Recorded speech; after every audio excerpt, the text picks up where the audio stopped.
Xin kính chào quý vị. Quý vị đang theo dõi bản tin nhận định thị trường thủy sản của Vasep. Thưa quý vị, tháng 4 năm 2024, xuất khẩu thủy sản tăng 4,5% đạt 775 triệu đô la. Trong đó tín hiệu tích cực nhìn thấy rõ rệt ở cả góc độ nhu cầu và giá xuất khẩu ở một số thị trường lớn, nhất là thị trường Mỹ, EU và Trung Quốc. Trong tháng 4, xuất khẩu thủy sản sang Mỹ tăng 10% so với cùng kỳ năm 2023, đạt 141 triệu đô la. Xuất khẩu tăng nhờ sự hồi phục mạnh các mặt hàng cá ngừ, cá tra và cá biển. Trong khi đó, xuất khẩu tôm, cua ghẹ và mực bạch tuộc vẫn thấp hơn từ 2 đến 3% so với cùng kỳ năm ngoái. Dù mới có kết quả sơ bộ nhưng vụ kiện chống trợ cấp tôm nhập khẩu từ 4 nước, trong đó có Việt Nam, đã ảnh hưởng đến việc xuất khẩu tôm sang Mỹ. Vì ngay sau khi có kết quả sơ bộ, các nhà nhập khẩu phải đóng tiền đặt cọc khi nhập khẩu tôm. Riêng xuất khẩu cá tra sang Mỹ tăng 34% trong tháng 4.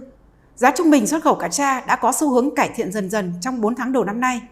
Từ mức thấp 2,4 đô la một kg vào tháng 12 năm 2023 đã lên tới 2,9 đô la một kg vào tháng 4 năm 2024. Nhìn chung, giá trung bình xuất khẩu cá tra đông lạnh sang Mỹ 4 tháng đầu năm nay đã tăng khoảng 24% so với cùng kỳ năm ngoái. Ngược với lại thị trường Mỹ, xuất khẩu cá tra sang Trung Quốc tiếp tục rớt giá. Tới tháng 4 năm 2024, giá cá tra xuất khẩu sang Trung Quốc giảm xuống mức thấp nhất kể từ tháng 7 năm 2021, đạt 1,89 đô la một kg. Tuy nhiên, Trung Quốc vẫn là thị trường nhập khẩu cá tra lớn nhất của Việt Nam. Tính đến hết tháng 4, xuất khẩu thủy sản của Việt Nam sang Trung Quốc đạt 406 triệu đô la, tăng 11% so với cùng kỳ năm ngoái. Riêng trong tháng 4, xuất khẩu sang thị trường này chỉ tăng 4%, đạt 130 triệu đô la. Trong đó, hai mặt hàng chủ lực là tôm và cá tra chỉ tăng nhẹ 4 đến 5%. Chỉ riêng cua và nhuyễn thể có vỏ là tăng đột phá. Cụ thể là xuất khẩu cua sang Trung Quốc đã tăng gấp hơn 11 lần. Xuất khẩu nhuyễn thể có vỏ tăng gấp hơn 3 lần. Kinh tế Trung Quốc đang chững lại, khiến người tiêu dùng thận trọng hơn trong chi tiêu. Các nhà nhập khẩu buộc phải tập trung vào các mặt hàng giá rẻ hơn. Do vậy, cá tra ngày càng có chỗ đứng trên thị trường này. Có giá rẻ hơn hẳn so với lại các loài cá nội địa của Trung Quốc như là cá chép, cá rô phi, cá quả. Nên cá tra Việt Nam được người tiêu dùng nước này ưa chuộng, nhất là những gia đình có xu hướng nấu ăn tại nhà. Cá tra cũng là loài được các bà mẹ yêu thích để làm thực đơn cho trẻ em, vì đặc tính là cá trắng, thịt mềm, ít xương và bổ dưỡng. Ngoài ra, nhờ tiêu thụ hồi phục ở phân khúc nhà hàng khách sạn và du lịch, thủy sản tươi sống của Việt Nam xuất khẩu sang thị trường Trung Quốc năm nay đã có tăng trưởng đột phá. 4 tháng đầu năm nay, riêng thủy sản sống xuất khẩu sang Trung Quốc có doanh thu cao gấp hơn 4 lần so với cùng kỳ năm ngoái, đạt trên 104 triệu đô la, chiếm gần 26% giá trị xuất khẩu thủy sản Việt Nam sang thị trường Trung Quốc. Những loài thủy sản xuất sống sang Trung Quốc điển hình là tôm hùm xanh, cua, ốc hương, nghêu lụa, lươn, tôm tít, v.v. Đáng chú ý là trong tháng 4, xuất khẩu sang thị trường EU có mức tăng trưởng cao nhất trong các thị trường chính, với mức tăng trưởng 22%.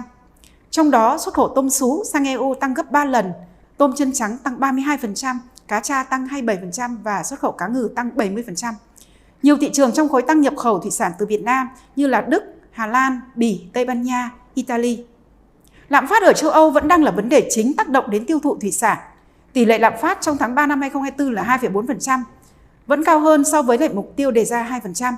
Tuy nhiên, báo cáo của FAO cho thấy giá thủy sản có dấu hiệu tăng mạnh trong tháng 4.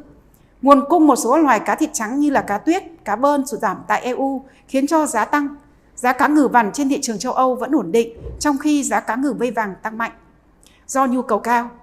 Giá cá ngừ vằn hấp làm sạch một lần thì ổn định. Giá mực bạch tuộc đang nhích dần lên trong những tháng mùa hè và có xu hướng tăng nữa trong một vài tháng tới. Giá cá tra xuất khẩu sang EU cũng có chiều hướng tăng dần trở lại. Tính tới tháng 4 năm 2024, mức giá trung bình cá tra xuất khẩu sang EU đạt 2,55 đô một kg, mức cao nhất kể từ tháng 10 năm 2023. Tuy nhiên, giá tôm chân trắng tại EU vẫn thấp trong bối cảnh nguồn cung quá dồi dào từ Ecuador. Kết quả xuất khẩu tháng 4 cho thấy đã có những biến chuyển thuận lợi ở các thị trường.